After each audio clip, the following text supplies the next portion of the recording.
आपण सर्वसामान्य जीव आहोत मंडळी. आपण प्रपंचातली कर्म सोडू शकत नाही. सगळे व्यवहार आपल्याला प्रपंचातले, व्यवहारातले, भौतिकातले करावे लागतात. इथं आलोय ना आपण, मग इथं आल्यानंतर सगळी कर्म उत्तम केली पाहिजेत. प्रपंच सोडून देव करा असं कुठल्याही संतांनी सांगितलं नाही. उत्तम प्रपंच संतांनी सांभाळले आणि उत्तम असा परमार्थ सुद्धा करून दाखवला. मग आम्ही कर्माच्या बाबतीत जर आम्ही श्रीमंत ठरलो म्हणजे काय, आमचं कर्म असं असावं की ज्यामुळे आजूबाजूचा परिवार आमच्यासाठी वेडा होईल. तुम्ही ये म्हणून, तुम्ही आहात हाय म्हणून, बरं याच्याशिवाय आमचं पान हलत नाही म्हणून. असं कोणीतरी असतं बघा, घरात एक कर्ता पुरुष असतो, त्याच्याशिवाय घर हलूच शकत नाही, घराचा कणा असतो तो. गावामध्ये असा कोणीतरी दादा असतो, गावामध्ये असं कोणीतरी एक नेतृत्व असतं की त्यांच्याशिवाय गावाचं काही चालत नाही, नाही का. त्यामुळे आमचं कर्म असं असावं की आमचे नातेवाईक, आमची मंडळी, आमचा सगळा परिवार आमच्यासाठी वेडे झाले पाहिजेत, हे कर्माच्या बाबतीत. आणि भक्ती आमची अशी असावी की आमच्यासाठी देव वेडा झाला पाहिजे. देव भावे लाचावला, देव लाचावतो भक्ताच्या भावा करता, भक्ताच्या भक्ती करता. त्यामुळे संतांच्यासाठी, भक्तांच्यासाठी देवानी वेडं व्हावं असं कर्मही सुंदर होतं आणि अशी भक्तीही सुंदर होती. त्यामुळे कर्मयोग आणि भक्तियोग भगवान गोपालकृष्ण सुद्धा आम्हाला सांगतात, या दोनही जीवनांनी आमचं जीवन सर्वांग परिपूर्ण व्हावं. म्हणून 3 टप्प्यांमध्ये मानवी जीवनाची जर विभागणी केली ना तर अपूर्ण, पूर्ण आणि परिपूर्ण. अपूर्ण कोण आहे? ज्याला मी कोण आहे हे कळलंच नाही, तो अपूर्ण जीव आहे. जीव हा अपूर्ण आहे, ज्याला स्वतःची ओळखच नाही. तुम्ही कोण असं जर विचारलं तर आम्ही उत्तर देऊ आमचं अमुक अमुक अमुक. मी या गावचा, या इथं इथं इथं इथं राहतो, असं आम्ही आमची स्वतःची ओळख देऊ. हे आमचं देहाला झालेलं, देहाची ओळख आहे. पण याच्या आत जाऊन स्वतःला विचारावं हु आय एम.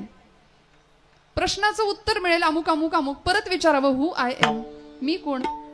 परत उत्तर मिळेल मी अमक्या अमक्या गावचा, अमक्या अमक्याची मुलगी, अमक्या अमक्याचा मुलगा. परत विचारावं मी कोण. परत उत्तर मिळेल मी या देशाचा नागरिक आहे, मी एक सुजाण नागरिक आहे, मी या गावचा उत्तम नागरिक आहे. परत उत्तर मिळेल असं मी कोण, मी कोण, मी कोण. स्वतःला प्रश्न विचारत राहिलो ना तर एक दिवस उत्तर मिळतं अहम ब्रह्मास्मी, मी तो आहे. मग देह, सगळ्या मर्यादा देहासंबंधीच्या सगळ्या बाजू गळून पडतात आणि मी, माझं आत्मतत्व त्या आत्मतत्वाशी एकरूप होतं. आणि मग प्रश्न मिळतो, उत्तर मिळतं अहम ब्रह्मास्मी, मी तो आहे, मी ब्रह्म आहे. मग आम्हाला त्या ब्रह्म तदाकार वृत्तीला पोहोचायचं असेल, प्रणो धनहु शरम आत्मा ब्रह्मत लक्ष उच्चते.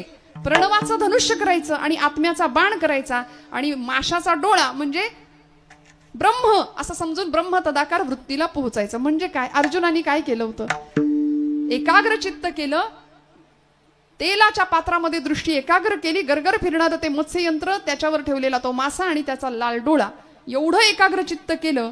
तसं प्रणवाचा धनुष्य, आत्म्याचा बाण आणि ब्रह्म म्हणजे माशाचा डोळा असं समजून आम्ही आमचं लक्ष त्या ब्रह्माकडं असलं पाहिजे. पण आमच्या बाबतीत नेमकं हे घडत, आमचं लक्ष तेवढं सोडून बाकी सगळीकडे आहे. आमचं लक्ष प्रपंचात फार आहे, आमचं लक्ष भौतिकात फार आहे, नाही का. आमचं लक्ष लक्षाकडे फार आहे. लक्ष 1 लक्ष, 2 लक्ष, 3 लक्ष. परमार्थाचा अर्थ कळायला वेळ लागतो, पण अर्थाचा परमार्थ लवकर कळतो ना हो आम्हाला. त्यामुळे नको तिकडे आमचं. म्हणून तुकोबरायांचं विधान, जोडोनिया धन उत्तम व्यवहारे उदास विचारे वेच करी. पण आम्ही दुसरं वाक्य बघत पण नाही तिकडं. आम्ही पहिलं वाक्य फार सिरियसली घेतो, जोडोनिया धन उत्तम व्यवहारे, फार सिरियसली पहिल्या वाक्याचा विचार करतो. महाराजांनी सांगितलंय जमवा जमवा, फक्त जमवा, पहिला पै गाठी मारा, सगळा पैसा सेविंग, एकदम उत्तम बँक बॅलन्स. सगळं झाल्यानंतर एक दिवस, जुन्या माणसांची म्हण आहे बघा, उष्ट्या हातानं कावळा सुद्धा कधी हाकलला नाही यांनी. ना देवाचा, ना देशाचा, ना धर्माचा विचार. सगळं एक दिवस इथंच राहतं आणि एक दिवस सगळं सोडून आम्हाला इथून निघून जावं लागतं. काही नेता येत नाही. लाख कमाओ हिरा चांदी सोना मोती, लेकिन कफन को कभी जेब नाही होती. असतं का, खिसा असतो त्याला काही भरून नेता येतं? नाही नेता येत. सगळं इथं राहतं. माऊलींच्या ओव्या या संदर्भातल्या आपल्याला माहितीये, गीतेचे श्लोक आपल्याला माहितीये. वासंसे जीर्णानी यथा विहाय नवानी गृह्णाती नरोपराणी. जैसे जीर्ण वस्त्र सांडिजे मग नूतन वेढीजे, तैसे देहांतराते स्वीकारिजे चैतन्यनाथे. काय स्वीकारायचं नेमकं? इथं येऊन संतांनी काय मिळवलं? या उपाधी माझी गुप्त, चैतन्य असे सर्वत्र, ते तत्वज्ञ आणि संत स्वीकारिते.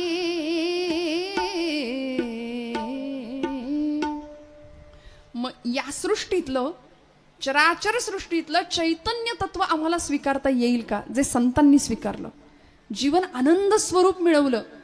आणि आम्हाला जे मिळतं ते सुख, आम्हाला मिळतो तो आनंद नाही बरं का. आम्हाला प्रपंचात मिळतो, आपल्याला वाटतं आम्ही आनंदी आहे, आम्ही आनंदी नाही, आम्ही सुखी आहे. कारण सुख म्हटलं, सुखाचं नाणं उचललं की दुःखाचा काटा आपोआप त्याच्या मागे येतोच. मग सुखही खोटं आहे प्रपंचातलं आणि दुःखही खोटं आहे. मग नेमकं खरं काय? तर आनंद ही वस्तू खरी आहे. तुम्ही म्हणाल नेमकं काय? आनंद म्हणजे सुख की नाही? आनंदाला मराठीमध्ये विरुद्धार्थी शब्दच नाहीये. आनंद काय आहे माहितीये?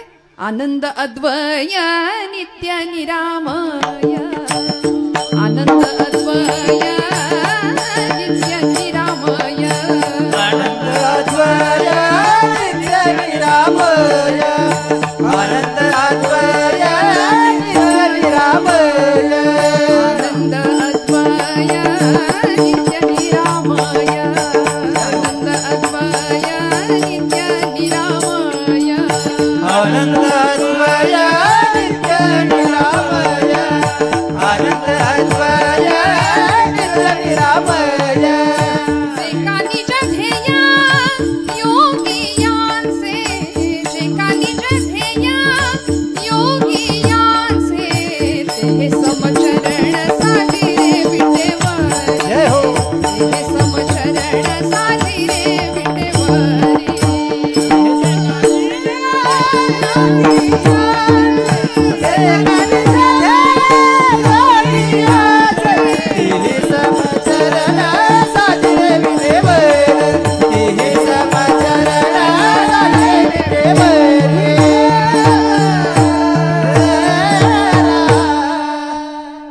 आनंद अद्वय नित्य निरामय, जे का निज ध्येय योगियांचे, ते हे समचरण साजिरे विटेवरी. काय खरं आहे आनंद? आनंद अद्वय नित्य आणि निरामय. आनंद स्वरूप जर काही असेल ना तर फक्त परमात्मा तत्व आहे. मग इथे आल्यानंतर त्याला ओळखणं, त्याची ओळख करून घेणं, हेच मानवी जीवनाचं परम कल्याणाचा एकमेव मार्ग आहे आणि म्हणजेच आमच्या हिताचा मार्ग आहे. आणि ते हित कुणाला कळालं? संतांना कळालं. ते हित कुणाला कळालं? महापुरुषांना कळालं. ते हित भक्तांना कळालं. ते हित साधकांना कळालं. आम्ही प्रापंचिक मंडळी आहोत. प्रपंच करता करता आमचं हितही साधावं असं तुकोबरायांना वाटलं आणि ते कुणाच्या माध्यमातून साधावं याचाही परामर्श घेत तुकोबराय ज्याला आपल्या हिताचं ज्याला आपलं हित व्हावं, ज्याला आपलं कल्याण व्हावं असं वाटतात, त्याच्या माता पित्यांना थेट धन्यवाद देतात अभंगाच्या प्रथम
आपुलिया हिता जो असे जागता धन्य माता पिता तयांचिया.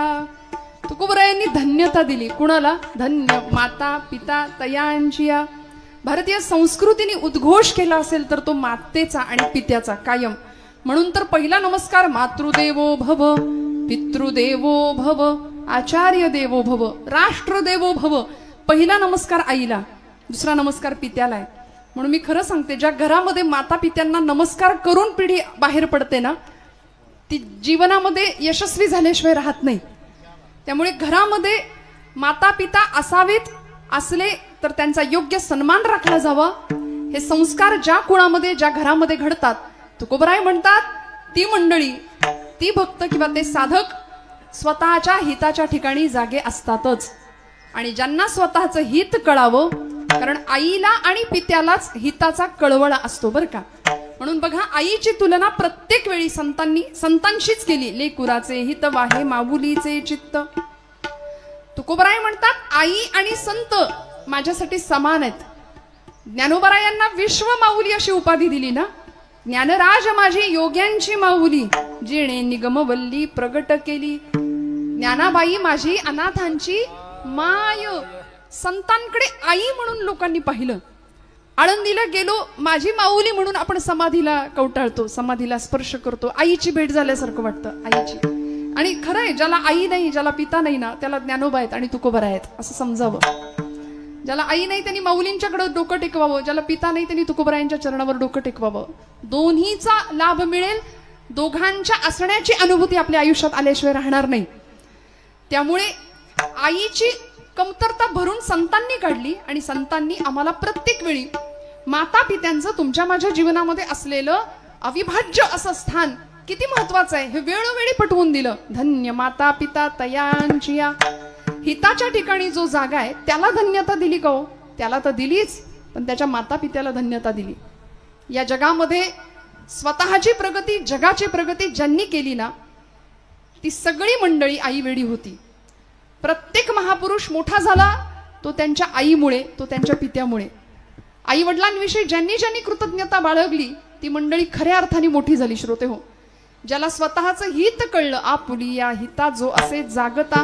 जागत शब्द वापरताना तुकोबरायांना काय अनस्यूत असावं, काय संतांचं म्हणणं असावं? समाज झोपलेला आहे का? तुम्ही सगळे जागे आहात, मी जागे, आपण सगळे जागे आहे. मग ही कुठली झोप आहे की ज्या झोपेबद्दल संतांनी विधानं केली? आपण तर जागे, हिताच्या ठिकाणी जागे की आपल्याला आपलं हित कळतं ना. कळतं की नाही? हो म्हणा. कळतं ना, आपल्याला आपलं हित कळतं. आपलं हित असंच आहे, 4-2 एकर मस्त जमीन घ्यायची, मस्त बँक बॅलन्स वाढवायचा, उत्तम लेकरा बाळांच्यासाठी पुढच्या भविष्याची तजवीज करून ठेवायची आणि नातवंडांचं पंतवंडांचं तोंड बघून सुखानं इथून निरोप घ्यायचा. याच्यात आपलं हित आहे असं आपल्याला वाटतं. माऊलींना विचारावं, ज्ञानोबराय तुमचं काय हो? तुम्ही कुठे एकरभर जमीन केली का बुक? तुम्ही कुठं काही सातबाराचा उतारा आहे का तुमच्या नावावर? ज्ञानोबराय उत्तर देतात, माझं असं काहीच नाही. हे विश्वची माझे घर, ऐसी मती जयाची स्थिर, किंबहुना चराचर आपणची झाला. म्हणून आज 750-700 वर्षानंतर सुद्धा तुमच्या माझ्या घरामध्ये आपल्या पणजोबाचा, खापर पणजोबाचा किंवा पूर्वजांचा फोटो नसेल, पण ज्ञानराजांचा फोटो, तुकोबांचा फोटो नक्की सापडेल. कारण सगळं जग माझं आहे ही भावना, याला म्हणायचं आपल्या बरोबर जगाचंही हित करणं बरं का. आम्ही फक्त आमच्या हिताचा विचार करतो. परोपकाराय सताम विभूतया. संतांना का म्हटलं? कारण दुसऱ्यावर उपकार करणं हीच त्यांची लक्षणं होती ना. आपल्या बरोबर जगाचं कल्याण व्हावं हा एकमात्र कल्याणाचा विचार, शाश्वत कल्याण. आणि तो दादागिरी करून नाही, दंडवत घालूनच केलाय. सकलांच्या पाया माझा दंडवत, आपुलाले चित्त शुद्ध करा, चित्त शुद्धीची मनशुद्धीची कामना प्रचंड प्रामाणिकपणे दंडवत घालून जगाच्या चरणावर नम्रपणे प्रार्थना केली की अरे बाबा रे स्वतःचं हित साधा का कारण सगळीकडे घनदाट असा अंधकार आहे कशाचा अज्ञानाचा आहे अहंकाराचा आहे मग उजेड व्हायचा असेल सगळीकडे तर कशामुळे होईल बाबा अहंकार निशी घनदाट बाबा अहंकार निशी घनदाट बाबा अहंकार निशी घनदाट बाबा अहंकार निशी घनदाट गुरु वचने फुटली पहाड गुरु वचने फुटली पहाड गुरु वचने फुटली पहाड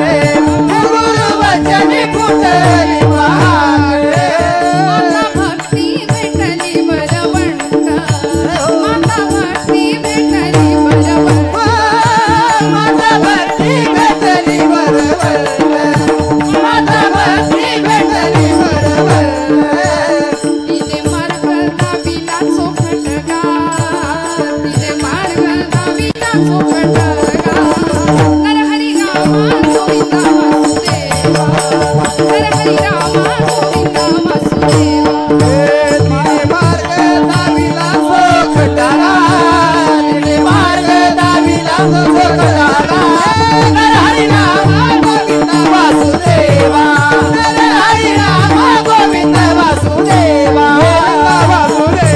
गोविंद वासुदेवा सगळ्या संतांनी जाग करण्याचं काम केलं आम्हाला उठा जागे भारे आता स्मरण करा पंढरीनाथा म्हणजे काय आम्ही झोपलो होतो का नाही देहाच्या झोपेबद्दल नाही आमच्या मनाला वर्षानुवर्ष आलेली मरगळ ती दूर व्हावी 16वे शतक तुकोबरायांनी हा प्रयत्न केला की आता भक्ती करण्याकरता तर जागे राहाच आत्मकल्याणाकरता जागे राहाच पण जनकल्याण व्हावं याकरता अनेक प्रकारच्या लुटारूंची आक्रमण आपल्यावरती होत आहेत आता सावध व्हा आता जागा रे बाईनो जागा जागा रे बाईनो जागा जागा रे बाईनो जागा जागा रे बाईनो जागा आता जागा रे बाईनो जागा आता जागा रे बाईनो जागा आता जागा रे बाईनो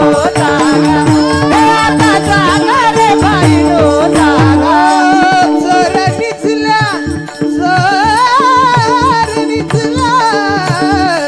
निचला नाडूनी भागा आता जागा रे बाईनो जागा आता जागा रे बाईनो जागा जागा जागा चोर निचला चोर निचला नाडूनी भागा आता जागा रे बाईनो जागा जागा जागा जागा रे बाईनो जागा जागा जागा जागा जागा जागा जागा जागा क्या बात आहे तुम्ही जागे आहेत ना सगळे नाही जाग आली का आता समजा आणि कीर्तनाचा तो गुणधर्म आहे कीर्तनामध्ये ती बया येते ना है की नाही? ती येते मग वेळ कुठली असू दे अहो राम जन्माच्या कीर्तनाला पण ती येते दुपारच्या रात्री कृष्ण जन्माचा असू दे तरी ती येते तिला निमंत्रण नाही द्यावं लागत पण आपण सगळे जागे राहिलो पाहिजे आपल्या हिताच्या ठिकाणी किती गोड गायलं आता जागा रे भाईनो जागा जगजोगी जगजोगी जाग जाग बोलती जगजोगी जगजोगी जागच केलं आम्हाला अखंड जागते पण ठेवण्याचं उत्तिष्ठत उपनिषदांचं वाक्य आहे जागृत प्राप्य वरान्न बोधित उठा जागे व्हा आणि तुमचं ध्येय साध्य होईपर्यंत थांबू नका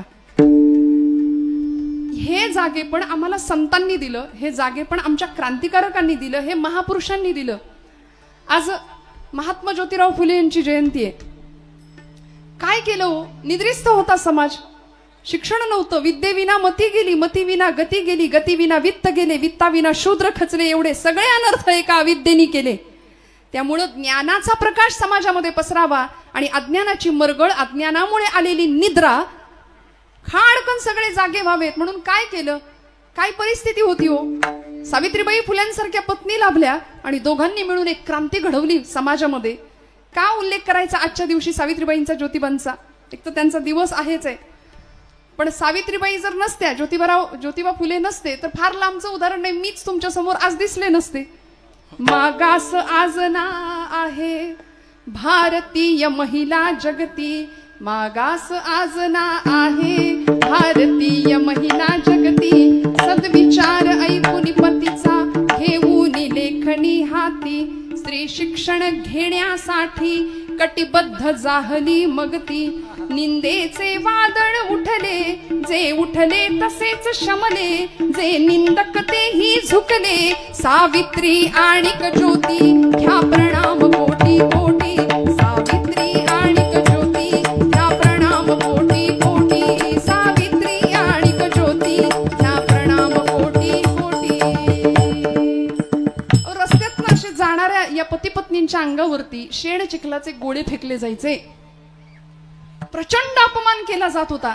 सावित्रीबाईंचे तर एवढे उपकार आहेत, जाताना पिशवीमध्ये एक साडी एक्स्ट्रा घ्यायच्या, त्या 2 लुगडं, त्यातलं एक लुगडं कायम एका साडीमध्ये, आणि अंगावरच्या साडीवर शेण चिखलाचे गोळे फेकले जायचे. शाळेत जायचं, मुलींना ज्ञानदान करायचं, साडी बदलायची, ज्ञानदान करायचं, आणि परत ती खराब साडी नेसून परत घरी येताना परत ते शेणाचे चिखलाचे गोळे फेकत झेलत घरी यायचं. ते जर त्यावेळी तिथं घाबरून घरी बसले असते तर आज आपण इथे नसतो, ज्ञानाचा प्रकाश जगभर पसरलाच नसता. त्यामुळे एवढे अनंत उपकार आहे की त्या अंधकारातनं, त्या निद्रिस्त समाजातून उद्याचा भविष्यकालीन भारत किंवा उद्याचा उषःकाल त्यांना दिसत होता, याकरता सगळं सहन केलं. म्हणून धन्यता द्यायची या मंडळींना. तुकोबराय धन्यता देतात आमच्या हिताच्या ठिकाणी जागे असण्यासाठी ज्यांनी ज्यांनी प्रयत्न केले, आणि सगळ्यात मोठा प्रयत्न करणारे माता आणि पिता आहेत, म्हणून तुकोबराय त्यांना धन्यता देतात. धन्य माता पिता तयांची. प्रवृत्तीपासून निवृत्ती घेतल्याखेरीज असं म्हणतात, भक्तीच्या किंवा मुक्तीच्या गर्भागारात प्रवेश करण्याचा सोपान प्राप्त होत नाही. प्रवृत्तीपासून निवृत्ती झाल्यानंतर ज्ञान प्राप्ती, आणि मग मुक्तीच्या गर्भात प्रवेश करण्याचा सोपान, हे सगळं आम्हाला प्राप्त होतं. आणि ही 4 भावंड ज्यांच्यामुळं आपल्याला मिळाली ते माता पिता काय धन्य आहेत, ज्यांनी सगळ्या जगाला जाग केलं. 12व्या शतकामध्ये इथे भक्तिरसाचा कल्लोळ केला माझ्या ज्ञानोबा माऊलींनी. नाथांच्या काळामध्ये ही ज्ञानेश्वरी समाजाला पचेना. दृष्टांत द्यावा नाथांना माऊलींनी की नाथा माझा गळा आवळला जातो, या जान वृक्षाची मुळी गळ्याला आवळली गेली, जरा मोकळं करा. भक्तीचं अवडंबर माजलं. त्यावेळी ही ज्ञानेश्वरी पुनरुज्जीवित करून संतांनी पुन्हा एकदा समाजाला दिली. भाव जाणला. केवढे मोठे अनंत उपकार आहेत मला सांगा ना. हे कशामुळे घडलं? धन्य माता पिता तयांची. साक्षात वैराग्य संपन्न, वैराग्याची मूर्ती असलेली आमची विठ्ठलपंत आणि साक्षात भक्तीची मूर्त असलेली आईसाहेब रुक्मिणी माता. इतकं झेललं, इतकं सहन केलं. गृहस्थाश्रम, संन्यासाश्रमानंतर स्वीकारलेला गृहस्थाश्रम आणि मग निर्माण झालेली संतती.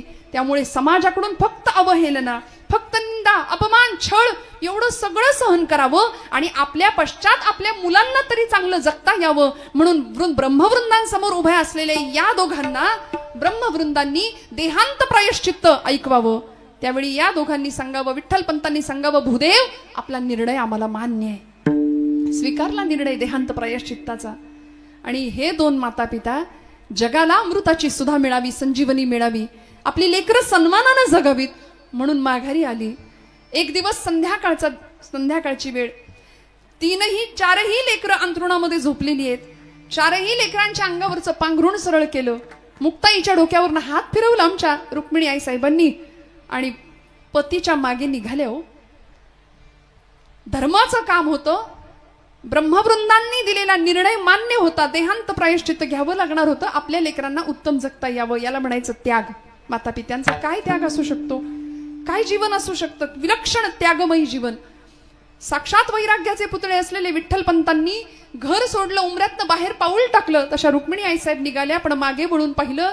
मुक्ताईकडे पाहवलं नाही, ज्ञानादादाकडे पाहवलं नाही, सोपानांकडे पाहवलं नाही. निवृत्तीदादांच्या जवळ गेल्या, निवृत्तीदादांना उठवलं. निवृत्ती दादा, तुम्ही मोठे आहात या सगळ्यांपेक्षा, आता यांचा कैवार तुम्हाला घ्यावा लागेल. तुम्ही मोठे व्हा, सगळ्यांचा सांभाळ करा, रडायचं नाही हा. म्हणून सगळ्यांची समजूत घातली आणि आईसाहेब निघाल्या. जात असताना मुक्ताईच्या डोक्यावरचे केस बाजूला केले, ज्ञानदादांकडे पाहिलं, डोक्याशी भगवद्गीतेची प्रत होती ज्ञानदादांच्या, आणि माऊलींकडे पाहिलं, माऊलींना विचारलं, ज्ञानोबा कोण घेईल जगाचा कैवार? त्यावेळी माऊली असे आपोआप एका कुशीवर वळले आणि हात पडला भगवद्गीतेवर झोपेतच. आईला उत्तर मिळालं, घेतला. माझ्या ज्ञानोबानी जगाचा कैवार घेतला. आता ही भगवद्गीता जगाला कळेल अशी 9000 ओव्यांची भावार्थ दीपिका प्रगट झाल्याशिवाय राहणार नाही नेवाशाच्या ठिकाणी.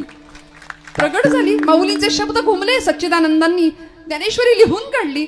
आईनं डोक्यावरनं हात फिरवला, मुक्ताईला कवटाळलं, सोपान काकांना कवटाळलं. निवृत्तीचा निरोप घेऊन दोघंही निघून गेले. निबिड अंधकाराला चिरत चिरत कुत्र्यांचं किंचाळणं कानावर येत होतं. इंद्रायणीच्या डोहाजवळ दोघे जण गेले आणि कुणाला काही कळायच्या आत दोघांनी पटापट डोहामध्ये उड्या मारल्या. पाण्यावर वलयांवर वलय उठली. कितीतरी वेळ इंद्रायणी गहिवरली, शहारली, शांत स्तब्ध झाली आणि निस्तब्धपणे वाहायला लागली. पुन्हा बराच वेळ झाला. पहाटेच्या वेळी निवृत्तीनाथ शांत ध्यानावस्थेमध्ये. ज्ञानदादा उठले, सोपान काका उठले, मुक्ताई उठली आणि उठल्या 4-5 वर्षाची लेक. बाळाला आई नाही दिसली की ते बाळ कावरं बावरं होतं ना.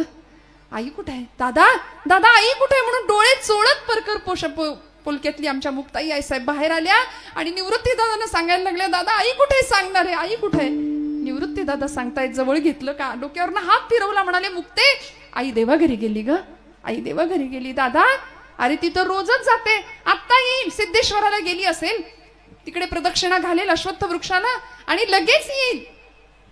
मुक्ते आई कधीच नाही येण्याकरता गेली आहे बाळा.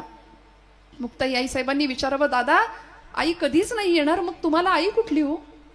तुम्हाला आई कुठली आता? निवृत्ती दादांनी रात्रभर साठवलेलं सगळं रडू हंबरडा फुटला, ढसढसा रडायला लागले आणि या तीनही भावंडांना आपल्या जवळ घेतलं आणि मुक्ताईला सांगतात, मुक्ता आजपासून तू माझी आई.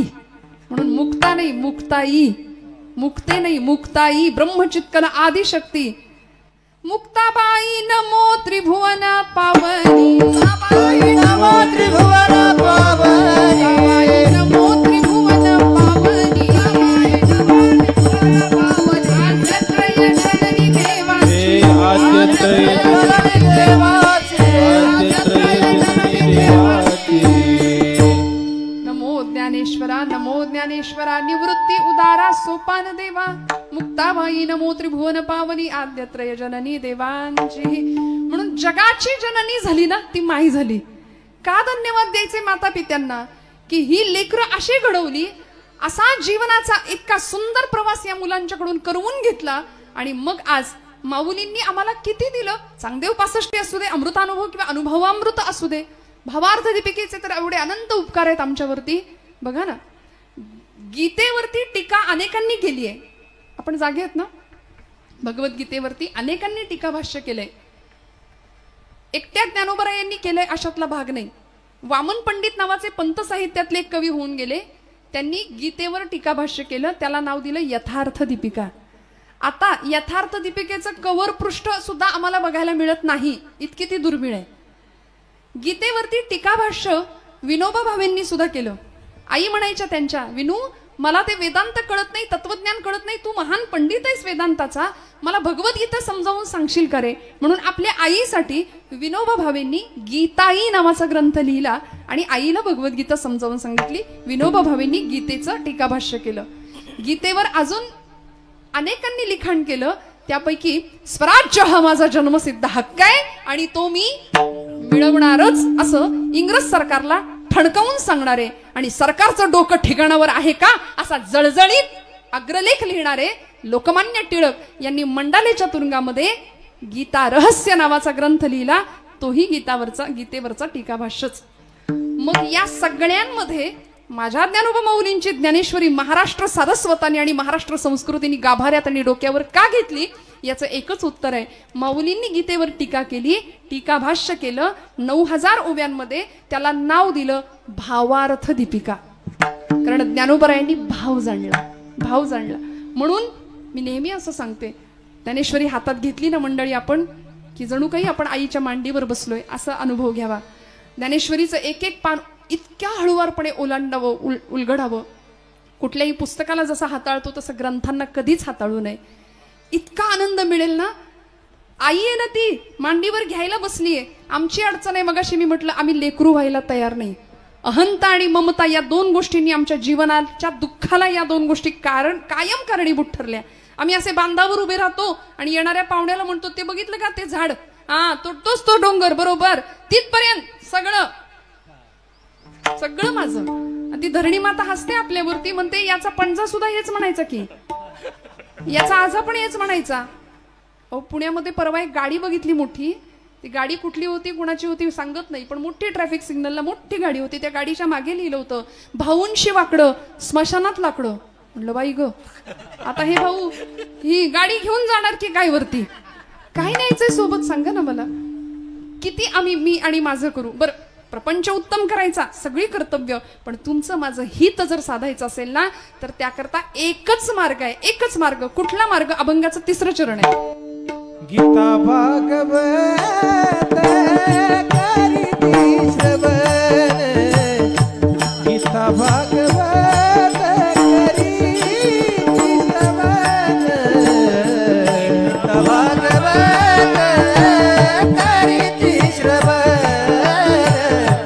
गीता भागवत करीती श्रवण, गीता भागवत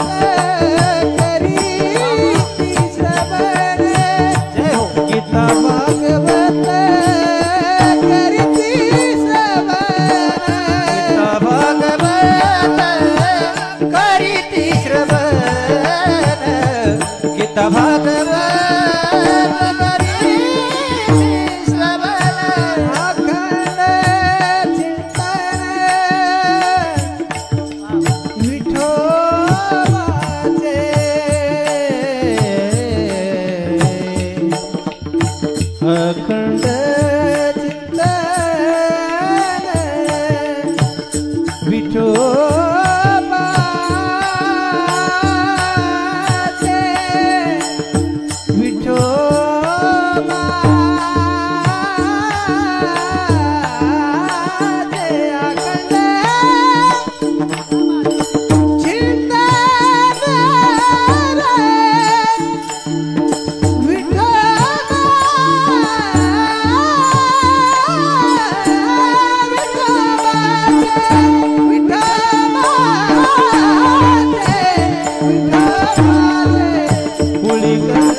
भागवत करीती श्रवण, अखंड चिंतन विठोबाचे. हिताचा मार्ग तुकोबरायांनी सांगितला. स्वतःच्या हिताच्या ठिकाणी जागा राहायचं असेल तर ग्रंथ जवळ घेऊया, संतांना जवळ करूया. संघाचा रंग मनाला लागतो असा, मनाचा उत्तम रंग देईल असा संघ करूया. संतांचा संघ, उत्तम चिंतन, अखंड चिंतन विठोबाचे. आम्ही चिंतन नाही, आम्ही चिंता जास्त करतो. चिंतन आणि चिंतेमध्ये फरक आहे ना. आम्ही आणि महिला वर्ग तर जरा जास्तच चिंता करतो आमची, खरं आहे की नाही. फार चिंता. आल्या गेल्याचं बघा, रांधा वाडा उष्टी काढा, सगळ्यांचं करा. आणि केलं कोणीच म्हणत नाही. किती करा, केलं म्हणतं का कोणी. ब्रह्मचैतन्य गोंदवलेकर महाराज आमचे सांगतात, तुम्ही प्रपंचासाठी कितीही करा, केलं कुणीच म्हणणार नाही. 16-17 वर्षाचा मुलगा झाला, चटकपटक बोलण्याचा त्याला गुण आला की तो पित्यालाच विचारतो, आमच्यासाठी काय केलं, आमच्यासाठी काय केलं, तुम्ही काय करून ठेवलं. आणि हाडाची काढं रक्ताचं पाणी करून सगळं आम्ही पुढच्या पिढ्यांसाठी करतो. परवा एक आजोबा भेटले, म्हटलं काय झालं, एवढी चिंता काय चेहऱ्यावर. म्हणाले काय सांगू अगं पुरी. म्हटलं काय झालं तरी काय. अहो 7 पिढ्या बसून खातील एवढं कमवून ठेवलंय तुम्ही. म्हणाले नेमकं खरंय तुझं. 7 पिढ्या बसून खातील एवढं कमावलं, जिद्दीनी कष्टानी शून्यातनं विश्व निर्माण केलं, पण 8वी पिढी काय खाईल याची चिंता लागली म्हणले मला. मनुष्य कशाची चिंता करतो बर. चिंता चिता समायुक्ता बिंदू मात्रम विशेषतः निर्जीवम दहते चिता सजीवम दहते चिंता. निर्जीव माणसाला जाळण्याचं काम चिता करते आणि सजीव माणसाला कायम जाळत असते ती चिंता. म्हणून खरं सांगू, चिंतन करावं. चिंता नाही. चिंता चितेकडे घेऊन जाईल, चिंतन चैतन्याकडे घेऊन जाईल. त्यामुळे अशी चिंता करावी ज्याच्यामुळे तो चिंतामणी आपल्यावर प्रसन्न होईल आणि आपल्या इच्छित मनोकामना पूर्ण करेल. जीवनातली सगळी चिंता दूर करणारा चिंतामणी पांडुरंग परमात्मा तुकोबरायांना भेटला होता. म्हणून जिजाई साहेबांना सारखे म्हणायचे, आवले काळजी करू नको ग, अजिबात चिंता करू नको ग. कसली काळजी करते, ज्यानं चोच दिली तो चारा देणारच आहे नव, कशा पायी काळजी करतेस. अहो काळजी नव्हती, चिंता नव्हती. देणारा तो आहे, नेणारा सुद्धा तोच आहे, देवविता तोच आहे. म्हणून तर गोरोबा काका आमचे उत्तम प्रकारे उदरनिर्वाह करतायत, नामस्मरण भक्ती उत्तम करतायत. पण करत असताना सुद्धा तुझे रूप चित्ती राहू मुखी तुझे नाम, देह प्रपंचाचा दास सुखे करू काम, सुखे करू काम.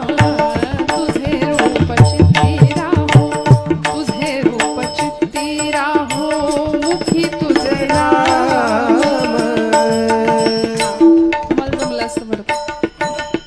काय केलं, अखंड भगवंताचं नाम, भगवंताचं गुण, भगवंताचे रूप अखंड स्मरण केलं, अखंड चिंतन विठोबाचे. पुढचं लेकरू कधी पायाशी आलं चिखल तुडवताना कळलं नाही. आणि इतके रममाण झाले होते, इतके रममाण. पांडुरंग पांडुरंग पांडुरंग पांडुरंग अखंड नामस्मरण. लेकरू पायाशी आलेलं सुद्धा कळालं नाही. इतकं देहभान. असो ऐसा कोठे आठवचे नाही, देहीच विदेही भोगू दशा. या अवस्थेला पोहोचलेले आमचे संत महात्मे. पण ज्यावेळी कळावं, ज्यावेळी पत्नीला कळावं, त्यावेळी घेतला ना कैवार पांडुरंग परमात्म्याने. दिलं मूल तर दिलंच, सर्वार्थाने उद्धार केला. आणि एवढी सत्ता हातात दिली गोरोबा काकांच्या की संप्रदायातल्या सगळ्या संतांची परीक्षा घेण्याचं सामर्थ्य काकांकडे होतं. सगळे संत किती मोठे आहेत. ज्ञानोबरायांच्या डोक्यावर थापटणं आपटावं लागलं गोरोबा काकांना. नामदेवांच्या निमित्ताने ज्यावेळी नामदेव महाराज कीर्तन करतायत, कुणीच नमस्कार करेना, त्यावेळी आमच्या ब्रह्मचित्काला आईसाहेब मुक्ताबाई म्हणतात, अरे अरे अरे नाम्या कच्चा रे कच्चा. सगळे त्याला नमस्कार करतायत, पण त्याला वाटतंय मीच मोठा. सर्वाभूती परमात्म तत्व हे फक्त बोलण्यापुरतं ठीक आहे, पण अनुभवाच्या पातळीवर कुठंच आणलंय, कुठंच आणलंय. आम्हालाही सगळीकडे देव आहे असं फक्त आपण बोलतो, पण अनुभव शून्य आमचं तत्वज्ञान. त्यामुळे नामदेवांच्या कीर्तनानंतर आईसाहेबांची कळकळ बघितली आणि ज्ञानादादांना सांगितलं, आता काकांना पाचारण करा. गोरोबा काका आले. बरं वारीमध्ये थापटणं कशाला आणलं होतं असेल, कशाला आणलं असेल, पण आणलं होतं त्यांनी. सगळ्यांच्या डोक्यावर थापटणं आपटलं. ज्ञानोबांच्या डोक्यावर, निवृत्तीनाथांच्या, कुणी काही प्रतिक्रिया नाही, शांत. निवृत्तीनाथ एकदम शांत, ज्ञानादादा एकदम शांत, सोपान काकांच्या डोक्यावर एकदम शांत. इथं अमृताची संजीवनी उतू चालली म्हणाले या सगळ्यांच्या अंतरंगामध्ये. काय यांचा परिपक्वपणा मी सांगणार, गोरोबा काका सांगतायत. मुक्ताबाईंच्या डोक्यावर सणसणीत सणकांडी आमच्या आईसाहेब आदिशक्ती मुक्ताबाई म्हणाल्या. काय यांच्यामधलं परिपक्वपण, मी अपुरेपण मी काय सांगणार. आणि आता ज्यावेळी नामदेवांच्या डोक्यावर थापट नापटायची वेळ आली, त्यावेळी नामदेव महाराज संतापले ना. अरे असं थापट नापटून कळतं का म्हणाले. नाम्या कच्चा आहे की पक्का आहे, ते मी पक्का आहे की कच्चा आहे असं थापट नापटून कळेल म्हणून ताण ताण ताण करत तावातावाने देवाकडे गेले आणि देवाला विचारलं, अरे गोरोबा काका डोक्यावर थापट नापटून ठरवणार काय, मी कच्चा आहे की पक्का आहे, देवा सांग. भगवंत म्हणाले, नामया खरं आहे, थापटणं आपटूनच कळेल तू कच्चा आहे की पक्का आहे. आणि निर्णय मुक्ताबाईंनी कधीच लावला होता. अरे अरे अरे जसे ओरडले तसे पटकन मुक्ताई म्हणाल्या, नाम्या कच्चा रे कच्चा, सांग मी कच्चा आहे का, सांग मी कच्चा आहे का. पांडुरंग परमात्मा म्हणाले, पक्के पण यायचं असेल तर गुरुची आवश्यकता लागेल आणि गुरु माऊलीला जवळ करावं लागेल, मग जीवन पक्क होईल, भाजून पक्क होईल, परिपक्व होईल. आणि मग औंड्या नागनाचा ऍड्रेस देतात देव त्यांना. मग तिथं गेल्यानंतर ते भेटले, कोण, विसोबा खेचर. बघितल्या बघितल्या डोकं फिरलं, काय पण पत्ता दिलाय मला, हे असं पिंडीवर पाय ठेवून हे माझे गुरु. आणि मग परिणाम व्हायचा तो झाला.